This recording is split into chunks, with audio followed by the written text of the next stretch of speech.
la ley del menor esfuerzo. Sin embargo, si queremos saber, sea en el área que sea, tenemos que estudiar. Si no queremos caer en errores, tenemos que estudiar. Si no queremos caer en grupos religiosos, sectarios, debemos estudiar. Porque solo los que estudian saben y conocen la verdad.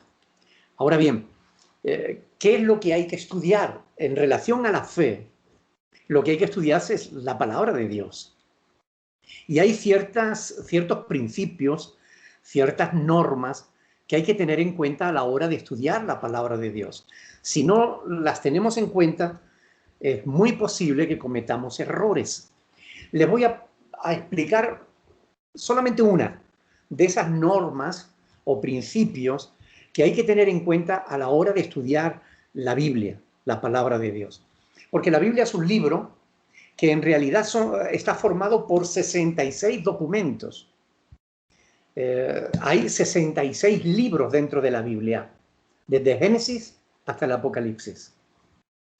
Y estos 66 documentos fueron escritos por personas que no hablaban español.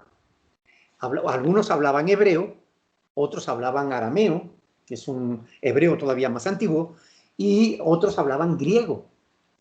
Además, eran personas que vivían en otras épocas, diferentes a la nuestra. La Biblia se escribió en un periodo aproximadamente de 1500 años, desde Moisés, que escribió los 5 primeros libros de la Biblia, hasta el apóstol Juan, que escribió el último libro de la Biblia, pues pasaron 1500 años. Y de eso, de Juan, que escribió el último libro de la Biblia, ya han pasado casi 2000 años. Es decir, que los documentos más antiguos de la Biblia tienen 3500 años y los más nuevos tienen 2000 años de antigüedad. Por eso es necesario que a la hora de estudiar un documento que es antiguo, que se escribió en otra época, en otra cultura, en otra lengua, a la hora de traducirlo, de interpretarlo, tengamos en cuenta ciertas normas, porque de lo contrario cometeremos errores. Una de las normas que hay que tener en cuenta a la hora de interpretar la Biblia es que hay pasajes que son históricos y pasajes que son doctrinales. Yo les voy a explicar la diferencia entre uno y otro. Un pasaje histórico es un pasaje que nos dice algo que sucedió, ¿ok? Y un pasaje doctrinal es un pasaje que nos dice algo que nosotros debemos hacer. Entonces, por ejemplo, un pasaje histórico es cogió la cuerda y se ahorcó. Es un pasaje que habla de Judas, por ejemplo, ¿no? Cogió la cuerda y se ahorcó. ¿Ustedes creen que ese pasaje nosotros lo tenemos que practicar? Evidentemente que no, ¿verdad? Porque sería un suicidio creer que cualquier texto de la Biblia es para nosotros. Oiga, no. Hay textos en la Biblia que simplemente nos dicen algo que os sucedió, o algo que alguien dijo, o algo que alguien hizo. Eso es un texto histórico. Ahora, si el Señor Jesús dice, amaos los unos a los otros como yo os he amado, eso es un texto doctrinal, donde Jesús nos está diciendo algo que nosotros debemos hacer. ¿Entienden la diferencia entre un texto histórico y otro doctrinal? Bueno, pues esta es solo una de las muchas normas que hay que tener en cuenta a la hora de estudiar la Biblia. Yo sé que para algunos la Biblia ni les suena, o les suena pero jamás la han leído. Y estoy seguro de que han oído de todo referente a este libro sagrado, ¿no? Pero igualmente yo estoy seguro de que gran parte de lo que han oído no tiene fundamento. Quiero decir que la mayoría de la gente que habla de la Biblia lo hace sin haberla leído jamás. Yo me he encontrado con muchas personas así, que me dicen, no, la Biblia es un mito. Y yo le he dicho, bueno, ¿qué sabes tú de la Biblia? ¿La has leído? ¿La has estudiado? No. ¿Y entonces cómo sabes que es un mito? Pues, por ejemplo, yo he estudiado la Biblia y un mito, y he estudiado los mitos. Y yo sé que un mito, pues da nombres de personajes que no existen, dan fechas, lugares, nombres de lugares y demás que son inventados, pero la Biblia da fechas, lugares, nombres de personajes que sí existieron. Por tanto, no es un mito, no es igual que un mito. Pero la gente habla sin saber, habla sin estudiar. Yo personalmente digo, llevo muchísimos años estudiando las Sagradas Escrituras, porque quiero estar absolutamente convencido, seguro, de que lo que estoy creyendo es verdad. Porque sería yo un tonto redomado si me engañara a mí mismo. Y bueno, no tiene sentido ninguno, ¿verdad?, hacer eso. Ahora, ¿cómo sabemos, por ejemplo, que la Biblia es palabra de Dios? Bueno, estudiando la Biblia yo he podido encontrar una evidencia clarísima de que la Biblia es palabra de Dios. Por ejemplo, la exactitud histórica. Es decir, cuando la Biblia habla de personajes o de fechas o de eventos que sucedieron en el pasado, se puede confirmar, no solo por la Biblia, sino por otros historiadores, por la arqueología, que es una ciencia que surgió del estudio de la Biblia. Se puede confirmar que lo que la Biblia dice es verdad. Transmite datos geográficos, políticos, incluso científicos, da fechas, genealogía, nombre de reyes, imperios, y todos ellos son datos exactos. La ciencia, y más comúnmente, como digo, la arqueología, ha aportado infinidad de pruebas que evidencian que todos esos datos que contiene la Biblia son absolutamente exactos. Datos que una fábula o un mito no suelen contener. La narración de la Biblia es absolutamente imparcial. Quiero decir que no relata solo lo bueno de los personajes, que es lo que muchos libros, muchas biografías de personas hacen, ¿verdad? No, la Biblia te habla, por ejemplo, del rey David y te habla de sus grandes logros, de sus grandes victorias, de su gran conocimiento, de sus artes para la música, para la poesía, para el arte, pero te habla también de sus pecados, de sus caídas, de sus flaquezas. Todos los historiadores que se precian, sean cristianos o no, reconocen que los escritos sagrados que contiene el libro, que así se llama la Biblia, el libro, son documentos históricos absolutamente fiables. Otra de las evidencias que demuestran que la Biblia realmente es palabra de Dios es justamente las verdades científicas que contiene. Verdades que el ser humano tardó siglos y siglos en descubrir, pero que ya estaban escritas en la Biblia muchísimos años antes de que el hombre la descubriera. Por ejemplo, en 2 de Pedro, capítulo 3, se habla de la combustibilidad de la atmósfera. Habla del poder atómico, nuclear, porque dice que cuando el mundo sea destruido, dice, la gente estarán de pie y la lengua se le deshará en la boca y la piel se le deshará en los huesos, dice, y quedarán absolutamente en esqueleto y aún sus huesos se desharán en ceniza, en cuestión de segundos. Eso es algo que era impensable pensarlo en aquella época, pero que nosotros sabemos que una bomba nuclear puede producir justamente eso. Ahora, ¿cómo lo sabía el apóstol Pedro cuando escribió? O Zacarías, que también habla de ese tema, unos 500 años antes de Cristo. Bueno, hay muchos datos. La Biblia habla de vuelos espaciales, la Biblia habla de la piel de los dientes, la Biblia habla del agujero negro que hay en el norte, del fuego debajo de la tierra, de que la tierra era una esfera, un círculo, del ciclo de la lluvia y multitud de datos científicos que la Biblia contiene en los que se adelanta siglos y siglos a la ciencia humana. Por eso hay un dicho cristiano que dice que cuando un científico con mucho esfuerzo y fatiga llega a la cima, allí se encuentra un cristiano leyendo la Biblia, porque realmente la palabra de Dios se adelanta a todos los tiempos. Bueno, la palabra de Dios realmente es un libro único, especial, pero sobre todo es palabra de Dios. Quizás la prueba más evidente de ella es el cumplimiento de las profecías. Hay profecías que fueron escritas más de 1000 años antes de que sucedieran, y sucedieron literalmente. ¿Cuántos de vosotros habéis oído hablar de la profecía de Nostradamus? ¿Alguien ha oído hablar de las profecías de Nostradamus? Bueno, algunos. ¿Algunos las ha leído? Bueno, yo sí las he leído. Miren, las profecías de Nostradamus, bueno, son como los escritos de un loco. En la noche oscura se levantaron dos torres y vino un viento fuertísimo que los arrebató. Y bueno, los hombres leen eso y dicen, esto significa que las Torres Gemelas fueron, ya estaba profetizado que las Torres Gemelas iban a caer. ¿Qué tiene que ver lo que dice Nostradamus en su locura con las Torres Gemelas? Nada, absolutamente. Son pura locura.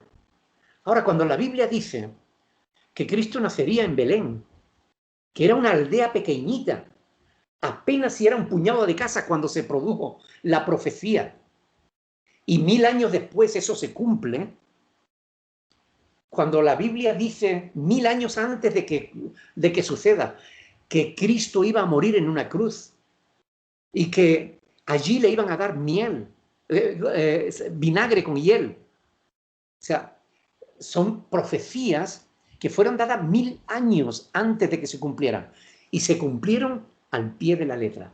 Y no una, hay más de 300 profecías que se cumplen en nuestro Señor Jesucristo.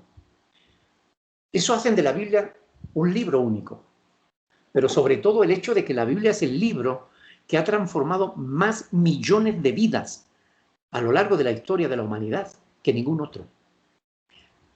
Mucha gente habla contra la Biblia, pero todos los años, es el libro que más se reproduce, el libro que más se vende, el libro que más se regala, el libro que más se extiende por todo el mundo. Millones y millones de ejemplares todos los años. Desgraciadamente, a pesar de eso, es también el libro más desconocido, porque mucha gente tiene la Biblia en casa pero no la lee. Por aquello que les decía de la ley del menor esfuerzo. Yo sí la leo. A mí me encanta leer las Sagradas Escrituras. Yo leo la palabra de Dios y encuentro en ella consuelo, ánimo, esperanza, fe. Encuentro narraciones de acción. A quien le guste la acción, la Biblia contiene multitud de eventos, de acciones que son, bueno, mejor que ninguna película de acción. La Biblia tiene hermosas profecías, hermosas poesías. Tiene filosofía profunda. Cualquier cosa que te pueda gustar, la tiene y la encuentras realmente en la palabra de Dios. Si quieres un manual para saber cómo tener un matrimonio de éxito, la Biblia. Si quieres un manual para saber cómo educar adecuadamente a tus hijos, la Biblia. Si quieres un manual para saber cómo tienes que relacionarte con otras personas, la Biblia. O relacionarte con Dios, la Biblia. La Biblia es un libro único. Desgraciadamente, muy poca gente lo conoce. Por eso a mí me encanta hablar de la palabra de Dios.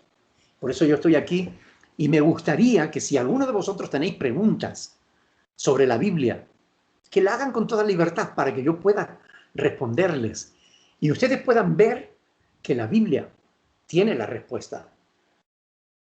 En la mayoría de las preguntas importantes que se hace el ser humano, ¿quiénes somos? ¿De dónde venimos? ¿Qué hacemos aquí? ¿A dónde vamos? La Biblia tiene la respuesta a todas esas inquietudes, a todas esas preguntas y a muchas otras cosas. ¿Qué es la vida? ¿Qué es la muerte?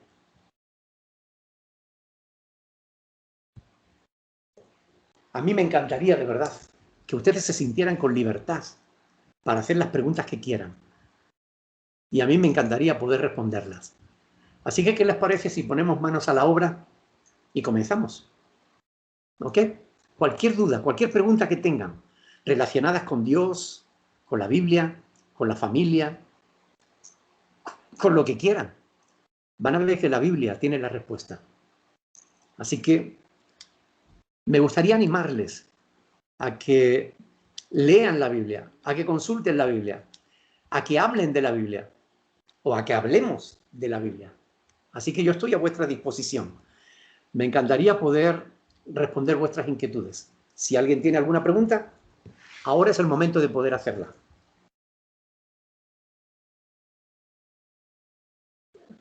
Allí hay una persona que está levantando la mano, que tiene preguntas. Adelante. Muy bien. Hola, me llamo Natalia. Hola. Pues yo tengo una duda ¿qué hay después de la muerte? ¿Qué sigue? ¿Qué hay cuando alguien ya no tiene vida? ¿Sigue aquí? No sé, tengo esa duda. ¿Qué pasa después de la muerte? Bueno, la palabra de Dios, la Biblia dice en Hebreos capítulo 9, versículo 27, dice que Dios ha establecido, Hebreos 9, 27, Dios ha establecido para todos los hombres que mueran una sola vez y después de eso el juicio. Es decir, que lo que viene después de la muerte es que cuando cerramos nuestros ojos aquí, los abrimos en la presencia de Dios y Dios nos juzgará por lo que hayamos hecho en esta vida, sea bueno o sea malo. Si lo que hemos hecho en esta vida no es bueno, tendríamos que arrepentirnos de nuestros pecados y pedirle perdón a Dios para que cuando seamos juzgados, Dios nos perdone. Si no lo hacemos y llegamos a Dios cargados de pecados, entonces lo vamos a lamentar porque tendremos que pasar toda una eternidad en tormento, lamentándolo. Así que más nos vale arrepentirnos de nuestros pecados y creer en el Señor.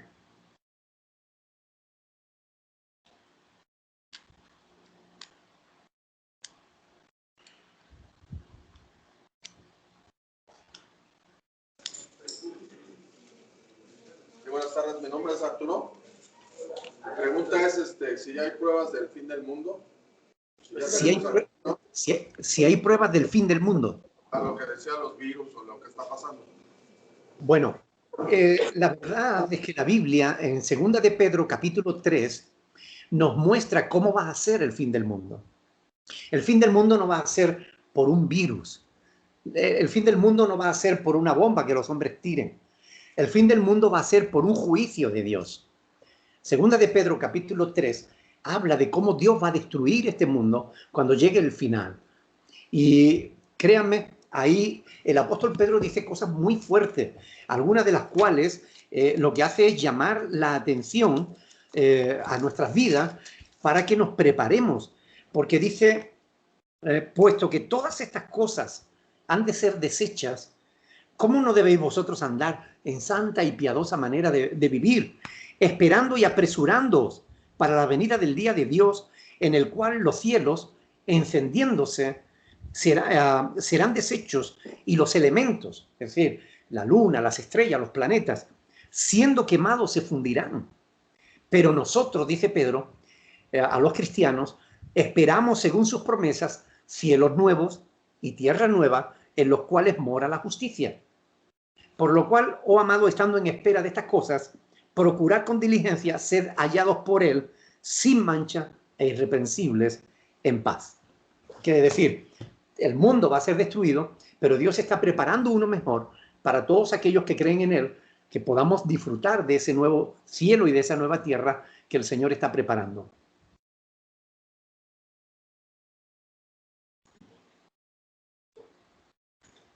Pastor, es que comentaba con referente a lo del virus, que si era una señal. No, este virus no es una señal del fin del mundo, porque los juicios que Dios va a mandar contra la humanidad los va a mandar dentro del periodo que la Biblia llama la gran tribulación.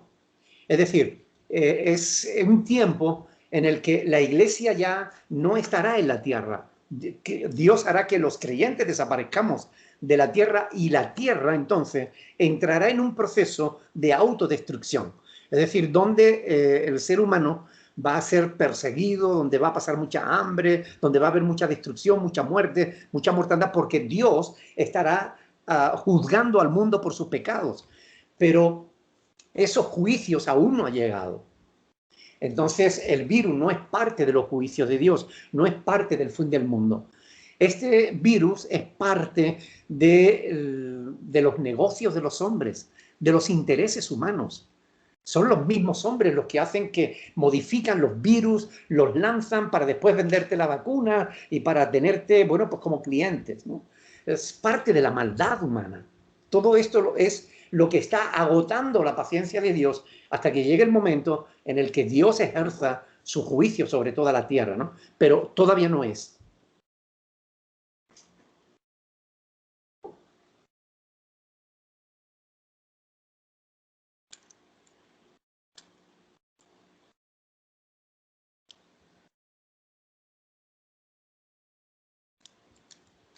Pastor, Ahí está. ¿cómo Le estás? habla Nicolás, pastor. ¿Cómo estás? Supe que estás enfermo. ¿Cómo Desde hace muchos años. estamos orando? De hecho, pedimos porque estés bien. Pido, espero que sí estés bien, ¿no? Primero Estoy Dios, mucho mejor, gracias. pues se te desea lo mejor y trata de abrigarte bien, de veras, porque ahorita que no te dé el frío, una bufandita no te caía mal en tu gargantita para que no, ¿cómo se dice? Tome aislamiento. Muchas gracias. Muchas gracias por tu preocupación por mí. La verdad es que Nicolás. Soy Nicolás. Nicolás, sí, gracias. La verdad es que aquí no tenemos necesidad de bufanda porque vivimos en un tiempo, en un clima casi tropical todo el año, ¿no? Pero muchas gracias por tu preocupación por mí. Estoy mucho mejor, gracias a Dios. Pastor, buenas tardes. Mi nombre es Sergio. Yo le voy a ser el que le va a hacer las preguntas. Hola, Sergio, gracias. Adelante. ¿Cómo puedo honrar a mi padre y a mi madre? La mejor manera de honrar al papá y a la mamá es respetándolos. Respetándolos significa teniendo en cuenta sus consejos, lo que ellos nos enseñaron y cuidando de ellos cuando son adultos, cuando son mayores. Esa es la mejor manera en que podemos honrar al padre y a la madre, cuidando de ellos, como ellos cuidaron de nosotros, cuando no podíamos cuidar de nosotros mismos.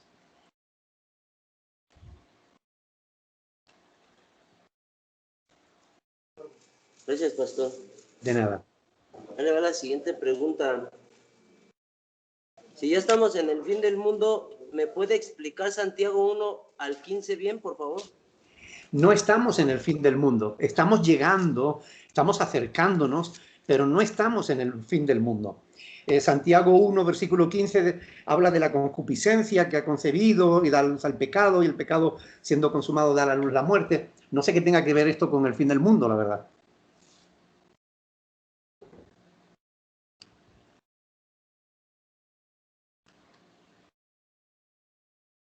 Pero no estamos todavía en el fin del mundo, estamos llegando. Es Santiago 1 al 15. Del 1 al 15, aquí tiene. 1 del 12 al 15. Santiago 1 del 12 al 15. Santiago 1. Santiago 1 de 12 al 15. Bueno, ahí habla de las pruebas. El varón, bienaventurado el varón que soporta la tentación, porque cuando haya resistido la prueba, recibirá la corona de vida que Dios ha preparado para, que ha prometido a los que le aman, ¿no? Dice, cuando alguno es tentado, no diga que es tentado de parte de Dios, porque Dios no puede ser tentado por el mal, ni él tienta a nadie, sino que cada uno es tentado cuando de su propia concupiscencia, de su propio deseo, es atraído y seducido, y entonces la concupiscencia, después de que ha concebido, da a luz el pecado, y el pecado, siendo consumado, da a luz la muerte. Esto no tiene nada que ver tampoco con el fin del mundo. Esto tiene que ver con el proceso que sigue el pecado en el corazón del ser humano. Somos atraídos por la tentación y de alguna manera... Perdónenme un segundito que se me está agotando la batería. Perdónenme un segundo.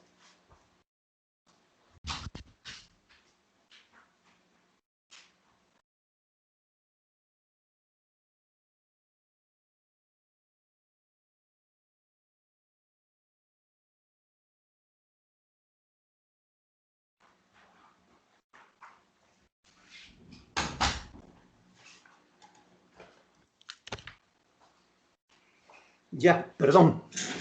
Me había quedado sin el cargador y se estaba quedando el ordenador sin batería. Decía que esto tiene que ver con el proceso del pecado, pero no tiene que ver con el fin del mundo.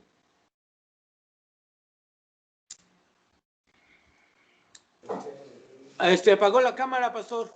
Sí, porque estaba con poca batería. Ok. Un segundito.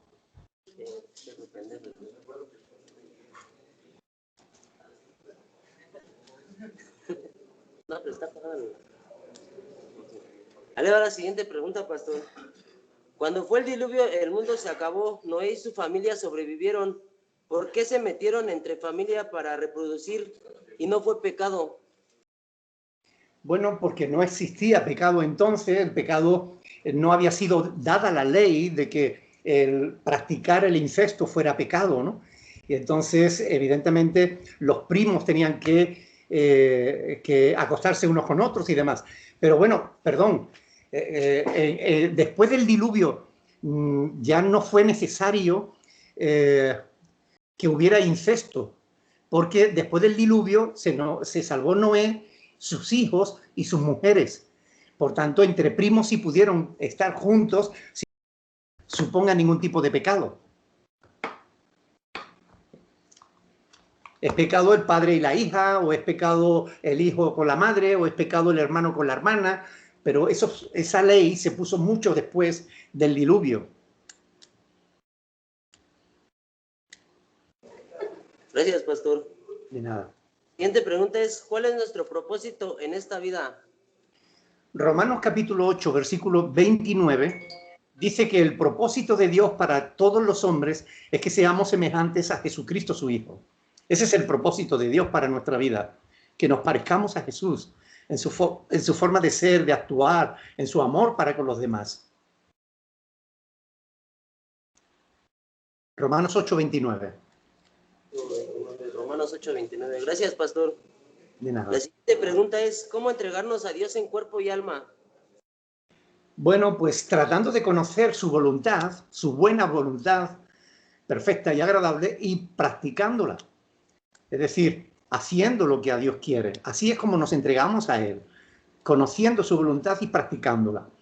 Hay personas que creen que aman mucho a Dios, pero ni conocen a Dios ni conocen su voluntad. ¿Y cómo puedes amar a Dios si no lo conoces? ¿Cómo puedes amar a Dios si no haces lo que a Él quiere, sino lo que no quiere? Por tanto, el amor a Dios es guardar sus mandamientos.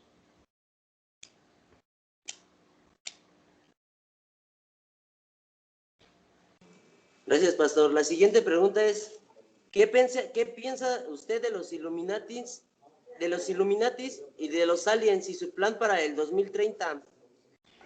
Bueno, realmente el globalista 2030 es una realidad, ¿ok? Lo que no está tan claro es el tema de los Illuminatis. Sea como sea, sean los Illuminatis, la masonería o sea cualquier otro grupo conspiranoide, en realidad lo que buscan es lo que busca todo ser humano, es decir, busca el poder, busca el dinero, busca el ser superior a los demás. Bueno, pero la agenda globalista 2030, eso es una realidad.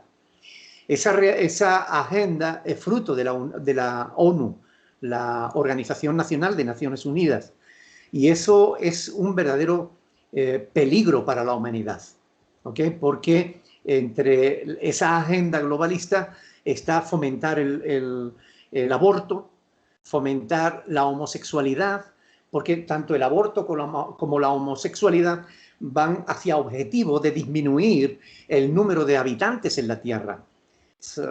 Actualmente hay 7.000 millones de personas en el mundo y posiblemente están diciendo que a este mismo ritmo pues el mundo tendrá 12.000 millones dentro de muy poco, ¿no? Por tanto, lo que pretenden es reducir el número de habitantes en la Tierra y claro, el aborto hace que millones y millones de criaturas ni siquiera vean la luz del día, ¿no? Y la homosexualidad, bueno, pues si los hombres se acuestan con hombres y las mujeres se acuestan con mujeres, pues no nacen niños. Entonces eso también disminuye el número de habitantes sobre la Tierra. Y eso lo están fomentando desde las Naciones Unidas. Algo que es absolutamente aterrador, ¿no? Porque están matando a millones de personas inocentes. Solamente en Francia el año pasado murieron 230 millones.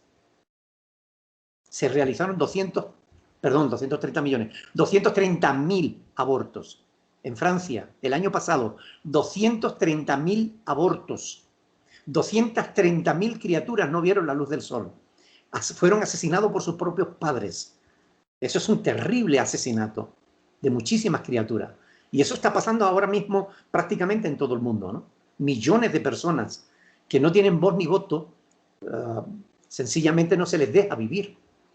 Y eso es parte o fruto de la Agenda Globalista 2030, ¿no?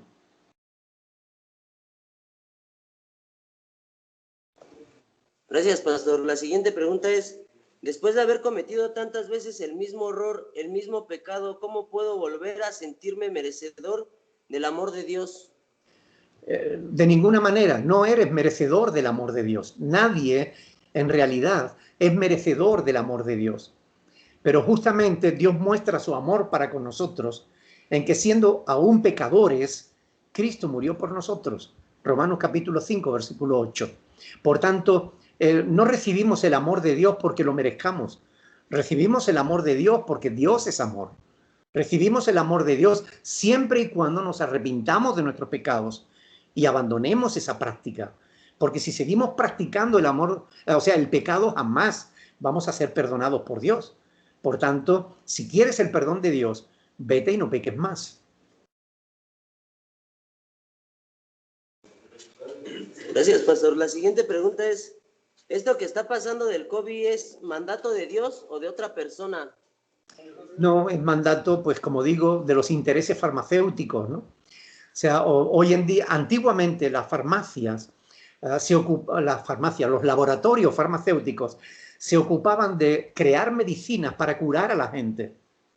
Hoy en día, los laboratorios farmacéuticos están ocupados en fabricar enfermedades o en inventarse enfermedades para crear clientes. Y eso es lo que hace que, bueno, cada año surja una pandemia nueva, ¿no?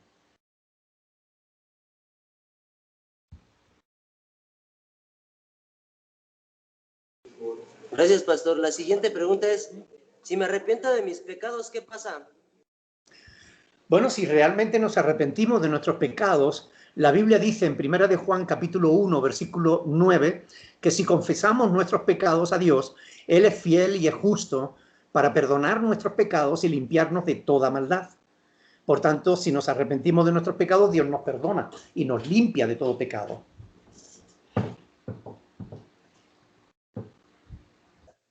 Gracias, pastor. La siguiente pregunta es, ¿qué significan las palabras, qué significan las letras Dios?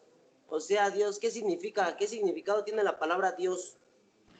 Bueno, Dios es una palabra que se traduce del griego theos, que significa ser todopoderoso, ¿no? Es decir, Dios significa eso justamente, ¿no? Alguien que está fuera de la humanidad, alguien que creó la humanidad, alguien que es superior a la humanidad. En realidad es una palabra que define a Dios, nada más. Gracias, pastor. De nada. La siguiente pregunta es, si Dios nos creó a nosotros, ¿quién lo creó a Él? Dios no tiene principio ni tiene fin. Para que Dios fuera Dios realmente no podía ser creado, porque entonces el creador de Dios sería el Dios y no el Dios que creó. Por tanto, Dios no tiene principio ni tiene fin. Dios es superior a todo lo creado. Él fue quien dio origen a lo que existe realmente. Toda causa tiene que tener, o sea, todo efecto tiene que tener una causa. Dios es la causa de todas las cosas. Todo lo demás es efecto de lo que Dios es. Gracias, pastor. De nada. La siguiente pregunta es, si ya me bauticé en la religión católica y en la de los mormones y en la de los cristianos, ¿todavía me tengo que bautizar otra vez? Bueno, realmente ha hecho muchísimos bautismos que no eran válidos, ¿no? El bautismo de los católicos no sirve porque es un bautismo que se practica cuando la persona es un niño todavía, un bebé.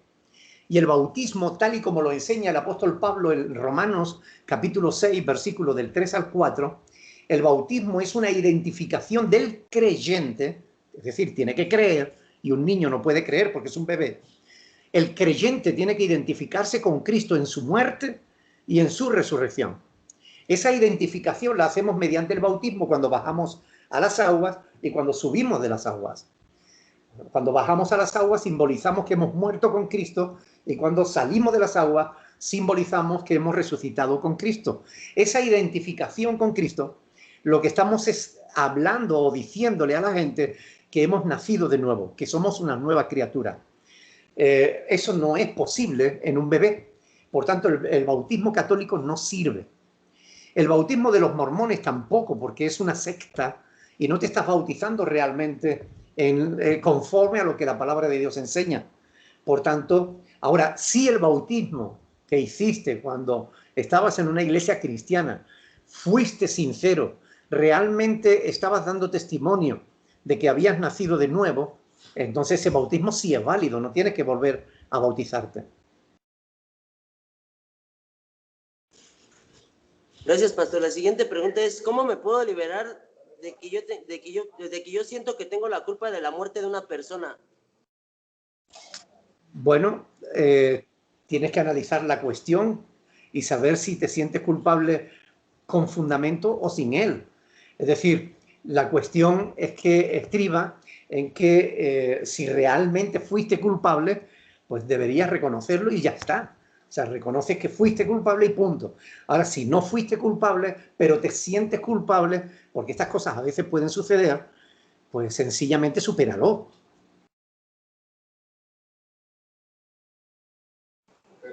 Gracias, pastor.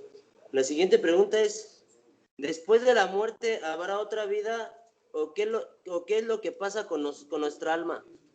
Sin duda. La Biblia dice claramente en Daniel capítulo 12, versículo 2, que los que están bajo el polvo de la tierra serán despertados, unos para vida eterna y otros para vergüenza y confusión perpetua. Es decir, que tras la muerte abrimos nuestros ojos a una realidad diferente a esta, pero una realidad al fin.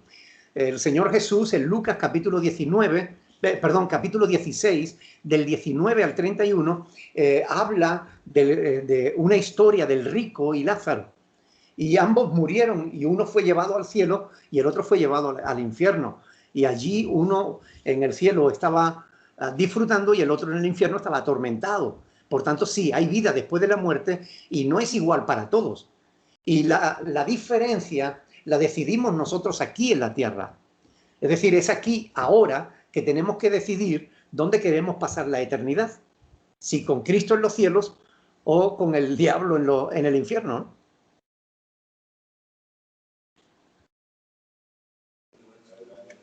Gracias, pastor. De nada. ¿Cuál es la relación de Dios con la muerte? Bueno, la muerte no es sino, de alguna manera, la paga de nuestro pecado, ¿no? La Biblia lo dice en Romanos capítulo 6, versículo 23, la paga del pecado es muerte. La muerte, literalmente hablando, es lo que también Pablo enseña en Romanos 3, 23, el ser excluido de la gloria de Dios. Dice, por cuanto todos pecaron y están destituidos de la gloria de Dios. Eso es realmente la muerte. La muerte es que no vas a poder estar cerca de Dios. La muerte eterna, me refiero. La segunda muerte, no la muerte del cuerpo, sino la muerte espiritual, la muerte eterna. Que no vas a poder disfrutar de la gloria, que vas a estar en un tormento continuo, día y noche, sin que eso se acabe por los siglos. Gracias, pastor. De nada. La siguiente pregunta es, ¿el amor a Dios es guardar sus mandamientos? ¿Y el conocer a Dios cómo sería? Bueno, conocer a Dios es estudiar su palabra para, a través de ella, saber qué es lo que a Él le agrada y qué es lo que no le agrada. Es conocer a Dios, ¿no? Solo le podemos conocer a través de las Escrituras, porque realmente, aunque podamos conocer el poder de Dios a través de la creación, la Biblia dice que los cielos cuentan la gloria de Dios y el firmamento anuncia la obra de sus manos. Por tanto, cuando miramos las estrellas, el firmamento, podemos ver que realmente Dios es un Dios todopoderoso para haber creado tantas cosas, ¿no? Para nosotros el universo es infinito, pero la Biblia dice que Dios extiende los cielos como una cortina. Aunque el cielo y la tierra, es decir, la creación, nos hable de Dios, realmente, si queremos conocerle, tenemos que estudiar las Sagradas Escrituras, porque Jesús dijo, las Escrituras dan testimonio de mí. Juan capítulo 5, versículo 39. Gracias, pastor. La siguiente pregunta es, ¿cómo podría iniciar para poder empezar el guardamiento y el entendimiento de Dios? Bueno, es una decisión que tenemos que tomar no una vez, sino a diario. Cada día, a cada instante tenemos que decidir si vamos a obedecer a Dios o nos vamos a convertir en rebeldes, ¿no? Esa es una decisión continua que tenemos que mantener cada día. Estamos en una encrucijada. Cada circunstancia que viene a nuestras vidas, cada cosa que ocurre, es una oportunidad para obedecer a Dios o para desobedecerle. Y cada una de nuestras decisiones marcarán nuestro destino eterno. Gracias, pastor. La siguiente pregunta es, ¿por qué a Dios no le gusta que creamos en otras imágenes religiosas y en los cristianos es diferente que la católica? Bien, en primer lugar, a Dios no le agrada que nosotros adoremos ídolos porque son falsos, porque tienen ojos y no ven, porque tienen manos y no sirven para hacer ni bien ni mal, porque son de madera o de cayola o de lo que quiera que sea. Entonces, no tiene sentido que nos engañemos a nosotros mismos. ¿De qué sirve un ídolo que tú lo tienes que cargar y llevar de un sitio a otro porque tiene pies, pero no anda? Dios no quiere que seamos necios. Dios quiere que le adoremos a Él, que es el Dios verdadero. ¿Ok?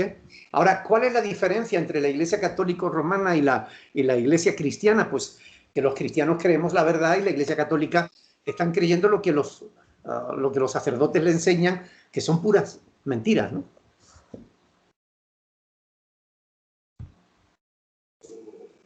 Gracias, pastor. La siguiente pregunta es, ¿cómo puedo recuperar a un hijo que fue abandonado y cambiado por las drogas? ¿Perdón? Nuevamente, ¿cómo puedo recuperar a un hijo que fue abandonado y cambiado por las drogas? Terrible, ¿no? Bueno, creo que primero, el primer paso sería cambiar.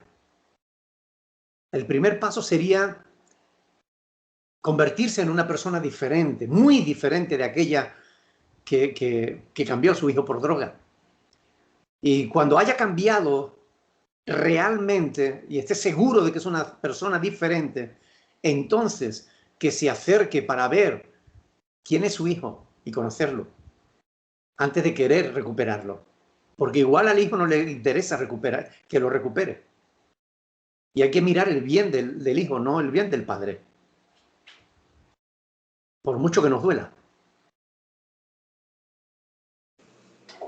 Gracias, pastor. La siguiente pregunta es, ¿Dios viene a ayudar a sus hijos desahuciados? ¿Desobedientes? ¿Perdón? Ahí va nuevamente. ¿Dios viene a ayudar a sus hijos los más desobedientes? La primera parte, no la he oído bien. ¿Dios viene a ayudar a sus hijos más desobedientes? Bueno, Dios ayuda a sus hijos obedientes. A los desobedientes no los quiere. Los tiene de lejos. Si quieres que Dios te ayude, sé obediente y Dios te ayudará. Gracias. La siguiente. Porque realmente los desobedientes es porque son demasiado orgullosos, son altivos, son soberbios. Y la Biblia dice claramente que Dios a los soberbios los manda lejos, mientras que a los humildes, Dios es el que se encarga de exaltarlos. Por tanto, si quieres que Dios te ayude, sé humilde, sé obediente, y Dios te exaltará y te pondrá en alto.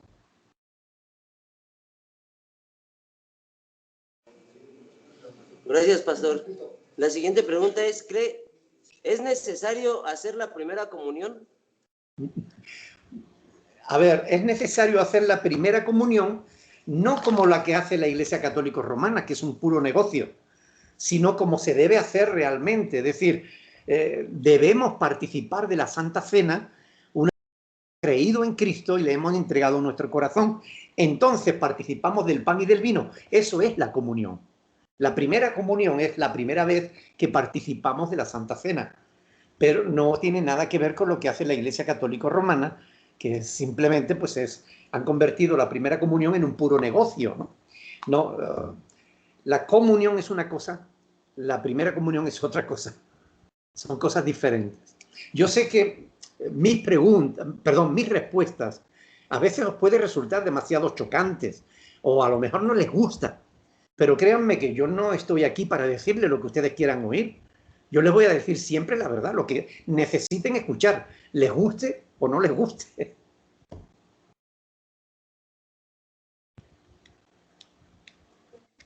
Gracias, pastor. La siguiente pregunta es, si cuando me bauticé en la religión cristiana lo hice de corazón, pero luego volví a caer en el pecado, ¿qué es lo que tengo que hacer? Arrepentirte de tus pecados y pedirle perdón a Dios. No es necesario que te vuelvas a bautizar, sino simplemente que le pidas perdón a Dios y dejes y abandones el pecado.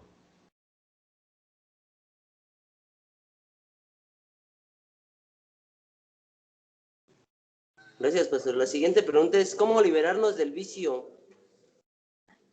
Bueno, pues la voluntad es como un músculo, hay que ejercitarlo. Si tú vas a un gimnasio y el primer día coges pesas de 100 kilos, te vas a destrozar el músculo y no vas a poder moverte al día siguiente. No se trata de tomar grandes decisiones y bueno, que al final no las vas a poder mantener y vas a caer y te vas a desanimar. No. Pero tu voluntad, tú la puedes empezar a ejercer en pequeñas cosas. Ve consiguiendo pequeñas victorias. Ejercita poco a poco tu voluntad. Puedes crearte una rutina que te vaya alejando cada vez más de lo que te estorba, sean drogas, sea lo que sea. Crea pequeñas rutinas que te ayuden a alejarte del mal. Entonces, hazlo poco a poco. Algo que te puede ayudar, por ejemplo, procura levantarte todos los días a una hora determinada. Ponte el despertador.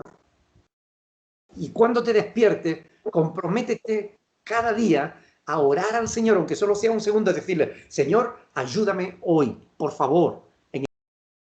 Punto. Si tú te acostumbras a hacer eso todos los días, estás ejercitando tu voluntad. Y si llevas una semana haciendo eso, a la semana siguiente puedes comenzar añadiendo algo más. Me voy a acostar todos los días a una determinada hora.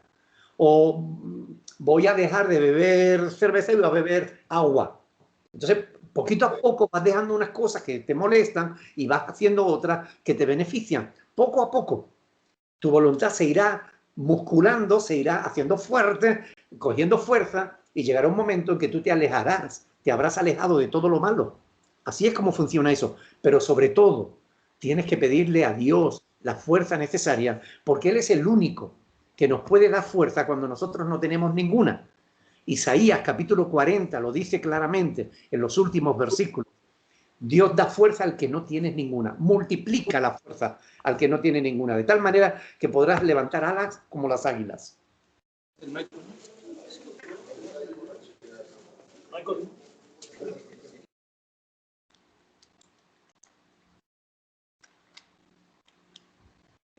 Gracias, pastor. La siguiente pregunta es, ¿cuántas personas escribieron la Biblia y por qué cada nombre tiene su versículo y en qué año la acabaron? Bien, la Biblia la escribieron aproximadamente 40 personas.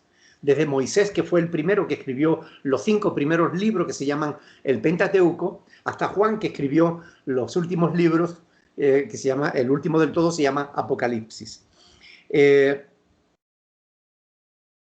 ¿Por qué tienen nombres diferentes? Porque son personas diferentes. Los libros de la Biblia, Génesis, Éxodo, Levítico, Número, Deuteronomio, Josué, Jueces, Ruth, etcétera, etcétera, así hasta llegar a Apocalipsis, cada uno de esos libros tiene el nombre de su autor o del periodo al que se refiere. Por ejemplo, los Jueces tienen el nombre, el libro tiene el nombre de un periodo de tiempo en el que Israel fue gobernada por jueces que Dios levantaba para ayudar a su pueblo. Ruth tiene el nombre de su protagonista, Ezequiel tiene el nombre del profeta que lo escribió, Isaías, Jeremías, etcétera, ¿no? Todos ellos, a pesar de que son 66 libros escritos por cerca de 40 personas diferentes, todos tienen una conexión tan estrecha que realmente es un solo libro, ¿no? Eso es algo que sorprende realmente a todos los literatos del mundo, ¿no? Que la Biblia, siendo 66 documentos, es como si fueran uno solo.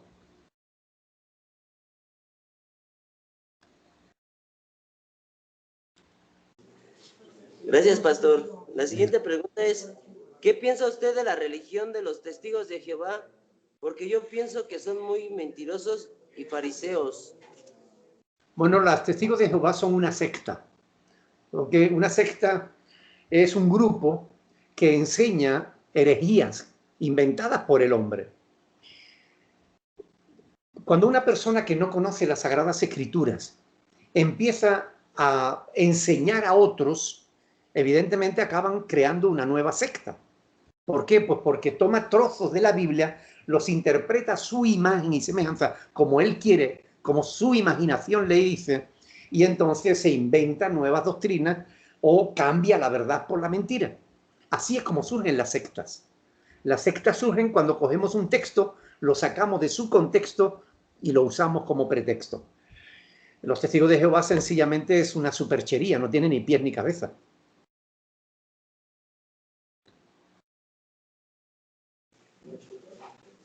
Gracias, pastor. La siguiente pregunta es, ¿Dios en el cielo es físico o como en la tierra que no lo podemos ver? Bueno, la Biblia habla de 3 cielos. El cielo que forma nuestra atmósfera, que es donde vuelan los pájaros y vemos las nubes, volamos en aviones. El segundo cielo, que es el universo, donde vemos los diferentes planetas. Y el tercer cielo, que es el lugar donde habita Dios. El tercer cielo no lo podemos ver ahora. Lo vemos cuando cerramos nuestros ojos aquí y los abrimos en la presencia de Dios, ¿no? El nuevo cielo y la nueva tierra que Cristo está creando para la iglesia, ese es un nuevo cielo y una nueva tierra como los que vemos aquí ahora. Es decir, será diferente en el sentido de que ya no va a haber pecado, ni maldad, ni llanto, ni enfermedad, ni muerte. No va a haber nada de eso, pero es un cielo y una tierra, o sea, donde vamos a vivir y disfrutar. ¿Ok?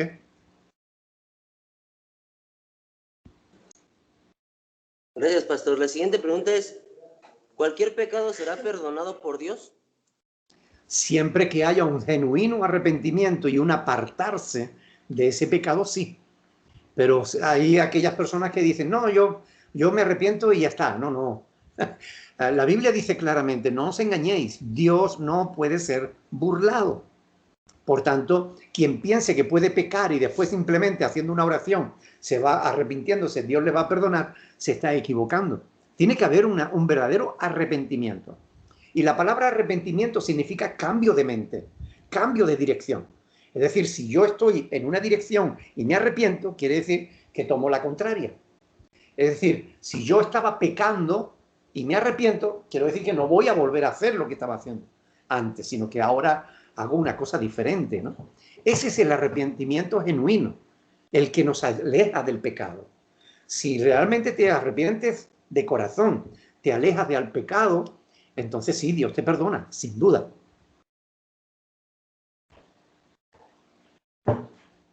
Gracias. La siguiente pregunta es, ¿cómo puedo acercarme a Dios? Bueno, pues Dios es un ser como nosotros somos. Es decir, o mejor dicho, nosotros somos creados a la imagen y semejanza de Dios. Sentimos porque Dios siente, pensamos porque Dios piensa, hablamos porque Dios habla. De alguna manera Dios nos hizo a su imagen y semejanza. De tal manera que ¿cómo nos podemos acercar a Dios? Simplemente invócalo. Cuando tú invocas a Dios, la presencia de Dios viene a tu vida.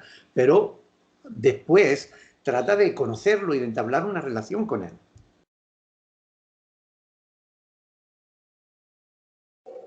Gracias. La siguiente pregunta es, ¿cómo puedo orarle a Dios? Bueno, el Señor Jesús nos enseña a orar en Mateo capítulo 6, porque los discípulos le dijeron que, Señor, enséñanos a orar. Y una de las cosas que Cristo dice ahí en el versículo 7, por ejemplo, es que no usemos vanas repeticiones como los gentiles que creen que piensan que por su palabrería serán oídos. Ustedes han visto, por ejemplo, a un católico rezando el rosario. Padre nuestro que estás en los cielos, santificado sea tu nombre. Ave María Purísima. Es decir, cuando la persona se está recitando y recitando, repitiendo una vez y otra vez las mismas cosas, está haciendo justamente lo contrario a lo que Jesús enseña. No uséis vanas repeticiones. Es decir, Cristo quiere que nosotros oremos con el corazón de manera espontánea. Ahora, nuestra oración, para que sea correcta, debe ir dirigida al Padre. Si hacemos alguna petición en nuestra oración, tenemos que hacerla en el nombre de Cristo. Es decir, si yo digo, Señor, gracias porque tú eres bueno, amén, pues ya está. Ahora, si yo digo, Señor, gracias porque tú eres bueno, pero te ruego que me ayudes en esto, ahí tenemos que añadir en el nombre de Jesús, porque no tenemos méritos para que Dios nos conceda nada. Tenemos que pedir cualquier cosa en el nombre de Jesús, porque Jesús dijo que si pedíamos en su nombre, Él nos concedería lo que le pedimos. Y después hay veces que ni siquiera sabemos qué tenemos que pedir. En esos casos es mejor ir a la presencia de Dios y guardar silencio y decirle, Señor, aquí estoy. Y el Espíritu, dice el apóstol Pablo en Romanos 8:26, que el Espíritu intercede por nosotros, porque nosotros ni siquiera sabemos qué tenemos que pedir. Entonces, de alguna manera, con estar en silencio delante de Dios es más que suficiente.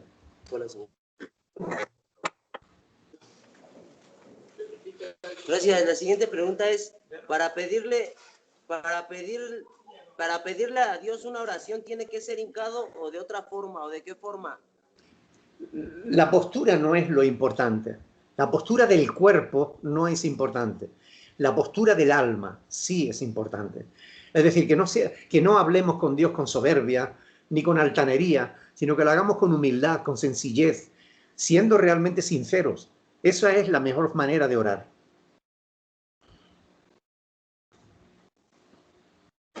Gracias. La siguiente pregunta es, ¿cómo puedo acercarme más a Dios? Hay veces que luego siento que no me escucha. Bueno, la relación personal con Dios no depende de lo que sintamos, depende de lo que sabemos. Y sabemos que si nosotros pedimos alguna cosa conforme a su voluntad, sabemos que Dios nos escucha. Y si no se escucha, sabemos que tenemos las peticiones que le hayamos hecho. Eso dice Juan, el apóstol Juan en Primera de Juan, capítulo 5, versículo 14. Por tanto, no depende de lo que yo sienta. Yo puedo orar a Dios y pedirle que me consuele y yo no sentirme consolado, pero Dios estará empezando a consolarme. Yo puedo pedirle a Dios que me perdone y yo puede que no me sienta perdonado, pero Dios ya me perdonó. Es decir, esto es lo importante, no lo que yo me sienta, sino lo que Dios dice. Si Dios dice que si tú te arrepientes de tu pecado, Él te perdona, cree a Dios, porque no creerle no es.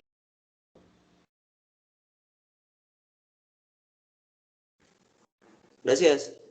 La siguiente pregunta es, ¿cree usted que haya vida en otros mundos? Y si es así, ¿esas formas de vida han influido en la cultura del humano?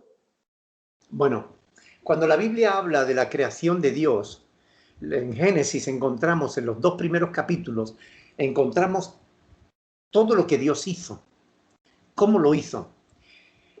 Y nos dice que la vida, Él puso vida en 2 lugares diferentes, en el cielo, en el mundo espiritual y en la tierra. No nos dice que puso vida en otros planetas. Por tanto, hay vida espiritual y hay vida humana en la tierra. No hay más. La vida espiritual sí puede influir en la tierra. La vida espiritual sí puede influir en los seres humanos. Por ejemplo, vemos en el huerto del Edén, en Génesis capítulo 3, que Satanás, actuando a través de la serpiente, influyó en Adán y Eva para que se alejaran de Dios, para que dejaran de creer a Dios y le creyeran a Él. Eso influyó de tal modo que hizo que nuestros primeros padres cayeran en pecado. Pero no son alienígenas, son seres espirituales. Gracias, pastor. La siguiente pregunta es, ¿qué tanto abarca la voluntad de Dios?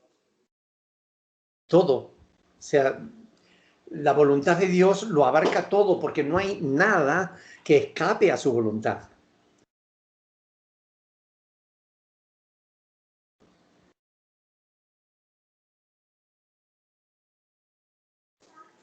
Gracias. La siguiente pregunta es, ¿por qué hay tantas iglesias cristianas, pentecostés, evangélicas, evangelista y otras? La respuesta a esa pregunta es bien sencilla, porque no todo el que predica la palabra de Dios sabe lo que hace, porque no todo el que enseña sabe la verdad. Para saberla hay que estudiar. Y como digo, hay muchos pastores que están enseñando cuando deberían estar en un instituto bíblico aprendiendo. El problema es que mucha gente cree que sabe más de lo que realmente sabe. Y ese es el problema que hace que los hombres se dividan, que las iglesias se dividan y que surjan nuevos grupos, nuevas iglesias con doctrinas diferentes, sencillamente porque los hombres no conocen toda la verdad de la palabra de Dios. Y para conocerla hay que estudiarla, y estudiarla mucho. Entonces hay quien no quiere estudiar y quiere saber. Yo pienso que ninguno de nosotros nos pondríamos en manos de un cirujano que no hubiera estudiado medicina. Si tuviésemos que ser operados, nos pondríamos en manos de aquel que supiera más, que tuviera más experiencia, que conociera mejor la profesión. Pero ponerse en manos para que alguien te opere, simplemente alguien que le gusta la medicina, pues creo que no sería inteligente. Sin embargo, mucha gente se pone a disposición de pastores que no tienen ni el conocimiento ni la experiencia necesaria para hacer lo que están haciendo, y que pueden alejarte de Dios en vez de acercarte a Él, y que pueden acabar contigo en el infierno en vez de en el cielo. Por tanto, el asunto es muy importante. Hay que asegurarse a través de las Sagradas Escrituras de que lo que nos están enseñando es correcto. Por eso yo siempre que puedo, confirmo lo que digo a través de la palabra de Dios. Por eso yo doy continuamente pasajes bíblicos. Digo, esto está escrito en tal sitio o está escrito en tal. Es decir, el apóstol Pedro, en Primera de Pedro, capítulo 4, versículo 11, dice, si alguno habla, hable conforme a las palabras de Dios. Primera de Pedro, capítulo 4, versículo 11. Si alguno habla, hable conforme a las palabras de Dios. Pero claro, para hablar conforme a las palabras de Dios, debes conocer las palabras de Dios. ¿Ok?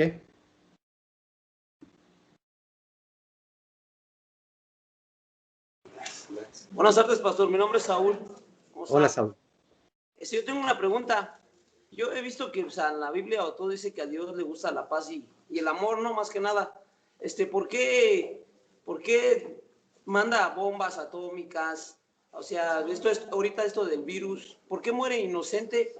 O sea, ¿es para él pruebas? ¿Son pruebas para nosotros o son cosas predestinadas? ¿Y por qué en realidad tienen que pagar personas inocentes y no las personas que en realidad deberán de pagar? O sea, los malos, por así decirlo. ¿Por qué? ¿Son pruebas o por qué lo permite? Más que nada, si a él no le gusta nada de eso. ¿O por qué más que nada manda gente con esos pensamientos? Bueno, en realidad, Saúl, Dios no manda a la gente con esos pensamientos. La verdad es que Dios creó a un ser perfecto, un mundo perfecto, y lo puso en manos de un hombre perfecto. Pero para que el ser humano fuera perfecto, tenía que ser libre, poder elegir entre obedecer o no, entre hacer el bien o el mal. Porque de lo contrario el ser humano sería un autómata, solo podría hacer aquello que fuese programado. Y Dios quiso hacer un hombre perfecto. Y la libertad conlleva responsabilidad. Pero la verdad es que el hombre no siempre es responsable. Por eso no siempre hace lo correcto. El problema del que tú estás hablando es el problema del mal. ¿Por qué existe el mal? Y la respuesta es porque el ser humano no le hace caso a Dios. Ahora, ¿significa eso que el hombre malo va a quedar sin castigo? No, Dios juzgará al hombre. Dios ha establecido un día en el cual juzgará al mundo con justicia. Hechos capítulo 17, versículo 30. Por tanto, es muy importante entender eso. Si Dios quisiera acabar con el mal ahora mismo, tendría que acabar con todos nosotros. Porque en realidad, todos nosotros somos malos y practicamos el mal de alguna manera. Entonces, ¿dónde está la línea? ¿Dónde trazarla? De modo que Dios no acaba con el mal ahora por amor a nosotros, a ti, a mí. Ahora, Dios ha establecido un día en el cual juzgará al mundo, a todos, a través del Evangelio de Jesucristo. Y lo hará, y Él hará justicia y el malo pagará. Y el bueno, pues, será recompensado. Pero esto es así porque si Dios interviniera cada vez que el hombre intenta hacer algo malo, el hombre no podría ser libre. El hombre no sería nada más que un autómata, que solo podría hacer aquello que Dios le permitiera hacer. Y Dios ha querido hacer un hombre libre. Por tanto, Dios no interviene ahora directamente. ¿Podría hacerlo? Claro que sí. Y lo hará en su día. Cuando Él crea oportuno, Él va a intervenir. Y Él va a acabar con el mal para siempre. ¿Ok? Y en el cielo nuevo y en la tierra nueva no va a entrar el mal. Ni nadie podrá practicar el mal. ¿Ok? Pero hasta entonces, Dios permite que los hombres hagan lo que quieran. Pero un día van a ser juzgados por lo que hagan. Sea bueno o sea malo.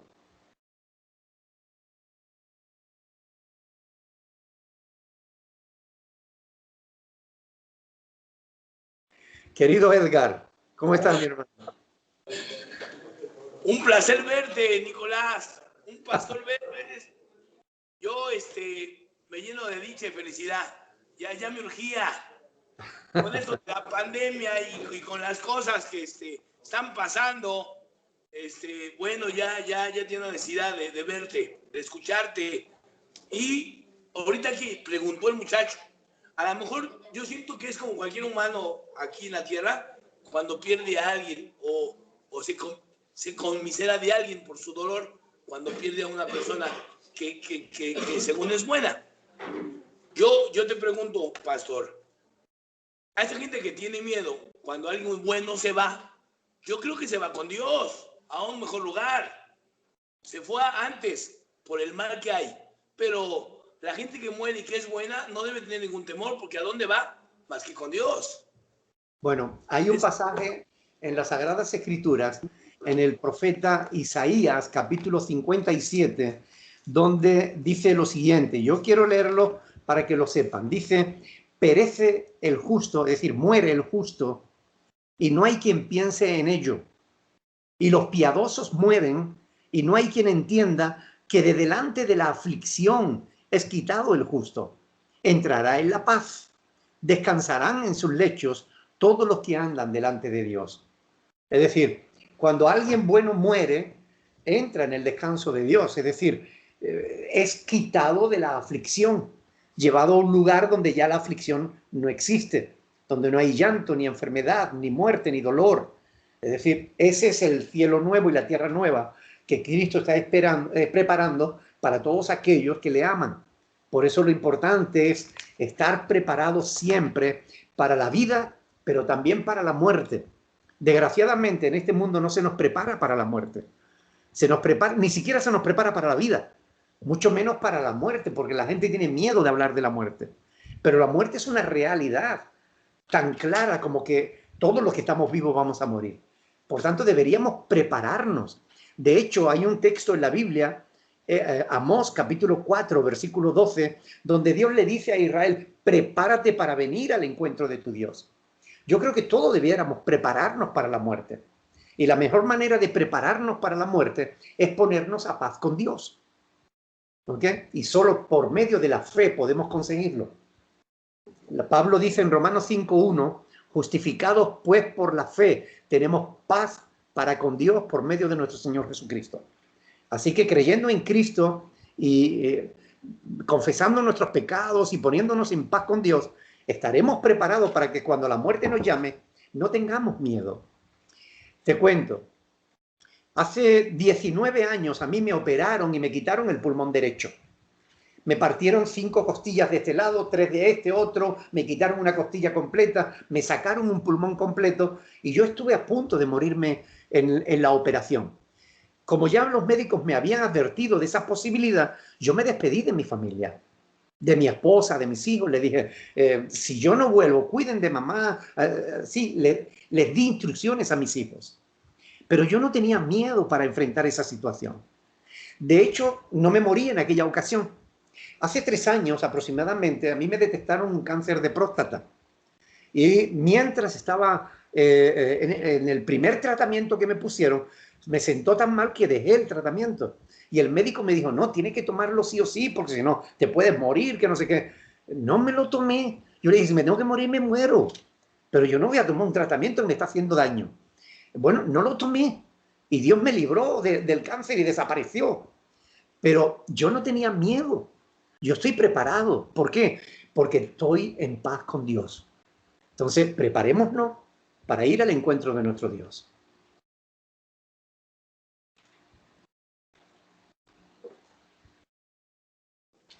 Muchas gracias, Nicolás, por tus palabras. Reconfortas mi alma. Pero creo que todavía hay otra pregunta por aquí. ¿Alguien más quiere preguntar? Yo.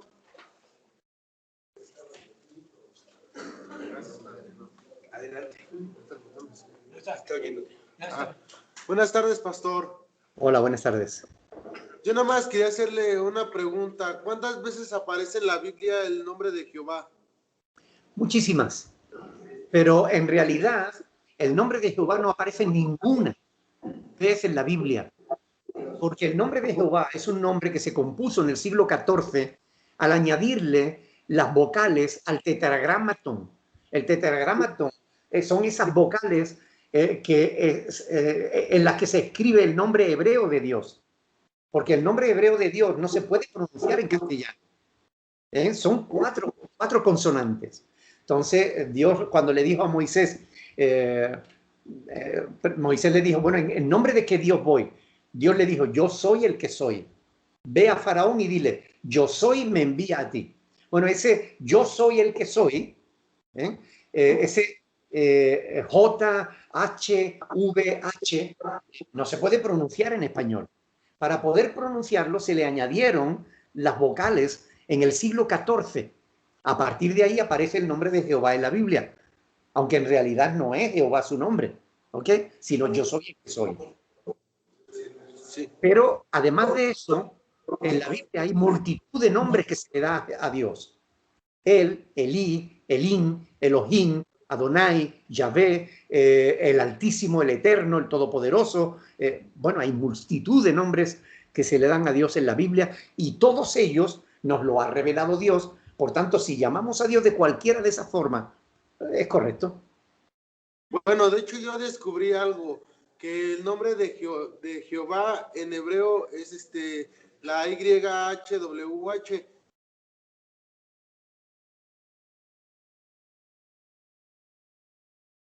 Se quedó congelada la imagen.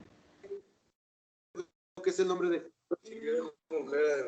Entonces, otra vez. O sea, el nombre de Jehová fue ese el nombre que escribieron en nuestro idioma por las letras, pero realmente yo descubrí que la H y la segunda H que suena en YWH, suena como Yahweh.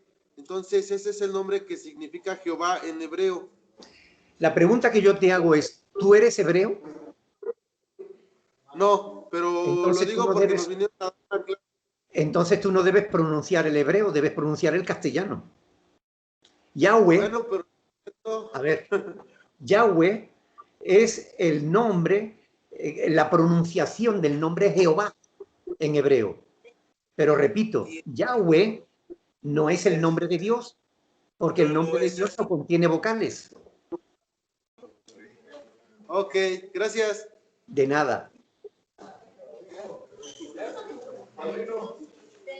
Pásale. Pásale, amigo. Hoy se le juntaron las preguntas, pastor. Tenía muchas ganas de verte, pastor. Buenas tardes, pastor.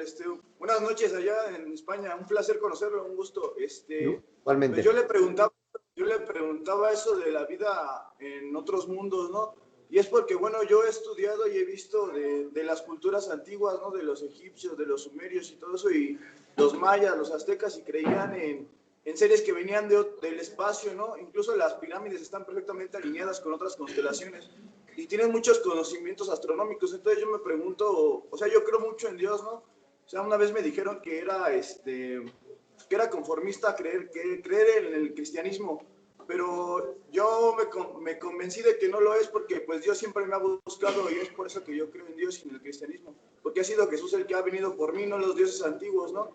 Entonces, pero mi única duda que tengo bueno, no es mi fe, no, sino de la creación, es eso de la vida en otros mundos, y realmente, o sea, las culturas antiguas pudieron haber realmente tenido contacto con otra vida que no sea la humana, ¿no? Bueno, dos cosas. Primero, realmente la fe cristiana es cualquier cosa menos conformista. Ser cristiano, hace falta más valor para ser cristianos que para hacer cualquier otra cosa en el mundo hoy en día, en el que el cristianismo es tan menospreciado, ¿verdad? No hay nada de conformismo en la fe cristiana. Además, muy curiosamente, la fe cristiana es la única que más se persigue en el mundo. Porque curiosamente nadie persigue el Islam, nadie persigue el budismo, ni nadie persigue el zoroastrismo o el hinduismo, pero sí persiguen a los cristianos. Por algo será, ¿okay? No hay conformismo en tener que dar tu vida por lo que crees, ¿no?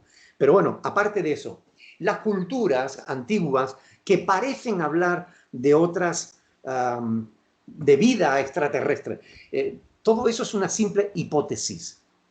¿Ok? ¿Por qué no pensar que esas culturas antiguas tenían un conocimiento astronómico quizás tan grande o mayor que el nuestro? Lo que pasa es que se tiende a pensar por la falsa teoría de la evolución que los antiguos eran poco menos que animales. Y eso es un error. Cuando se habla del hombre neandertal, que se ponía, bueno, pues se dibujaba a un hombre mono, en realidad, hoy se sabe que el hombre neandertal escribía poesía, practicaba el arte, la arquitectura, la escultura, o sea, pero se sigue hablando del hombre neandertal como si fuera poco menos que un mono. Y no tiene sentido, no es verdad. Las culturas antiguas eran culturas que estudiaban también la astronomía.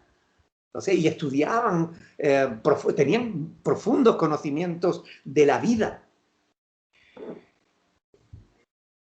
No hay vida en otros planetas. Lo que hay es vida espiritual y vida humana. Eso es lo que nos muestra la palabra de Dios. Y nadie más que Dios sabe la verdad.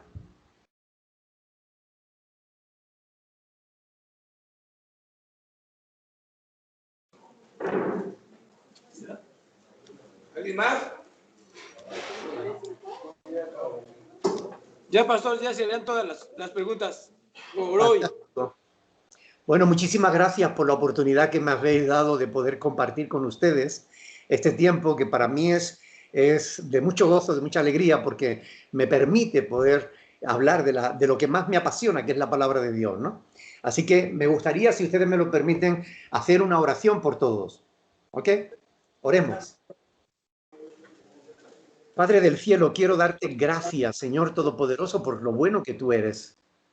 Gracias por esta hermosa oportunidad que me has dado de poder compartir este tiempo con todos y cada uno de mis hermanos y amigos que están ahí en ese lugar de mesa. Quiero rogarte por sus vidas. Tú los conoces, Señor, a todos y cada uno. Conoces sus vidas, conoces sus hogares, sus familias, conoces su situación.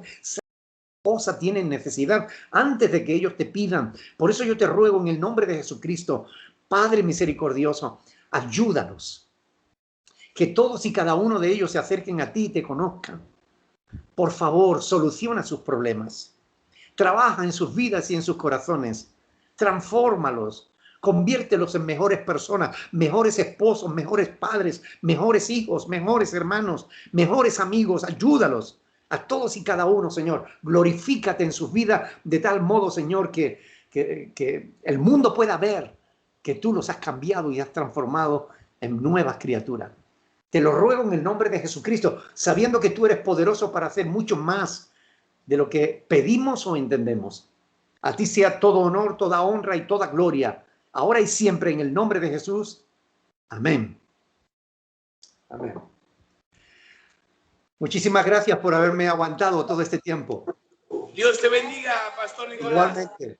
Nos vemos la siguiente semana, primeramente Dios. Si Dios quiere. Bendición a todos.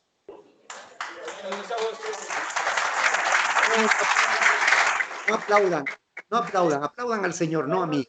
Aplausos. Que sean para Dios. Adiós. Aquí las chicas. Dios les bendiga. Encantado. Dios les Al bendiga. fondo, al fondo, mi esposa, pastor. Y la esposa ¿Dónde está que no la veo? Allí al fondo. Es que le da la luz del sol. Hola, Gina. Dios te bendiga, mi hermana. Un abrazo. Bendición.